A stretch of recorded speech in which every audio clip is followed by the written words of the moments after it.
এই বিষয়ে কিঞ্চিত আলোকপাত করার চেষ্টা করব ইনশাআল্লাহ। সম্মানিত উপস্থিতি, ইসলামে আত্মীয়তার বন্ধন রক্ষায় ইসলামে আত্মীয়তার বন্ধন অটুট রাখার গুরুত্ব কতটুকু?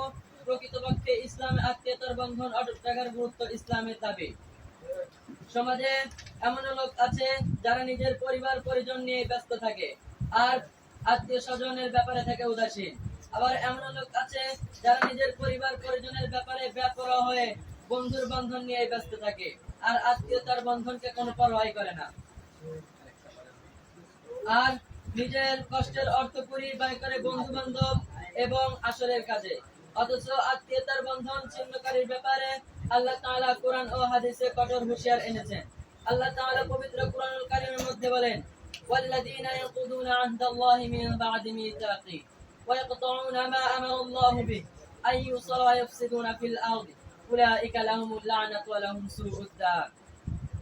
যারা আল্লাহ তাআলার সাথে কৃত অঙ্গীকারে দৃঢ়ভাবে আবদ্ধ হওয়ার পরে তা ভঙ্গ করে এবং যে সম্পর্ক আল্লাহ তাআলা বজায় রাখার হুকুম করেছেন সেটা ভঙ্গ করে এবং দুনিয়াতে অশান্তি সৃষ্টি করে, তাদের জন্য রয়েছে লানত এবং অভিশাপ, এবং তাদের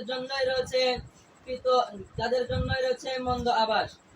নবী করিম সাল্লাল্লাহু আলাইহি ওয়াসাল্লাম বলেন, লা ইয়াদখুলুল জান্নাতা কাতিউন, আত্মীয়তা ছিন্নকারী জান্নাতে প্রবেশ করবেন না। এবং অপর হাদিসে বলেন, সালাতাতুন লা ইয়াদখুলুল জান্নাহ মুদমিনুল খামরি ওয়া কাতিউর রাহিমি ওয়া মুসাদ্দিকুন বিস-সিহরি।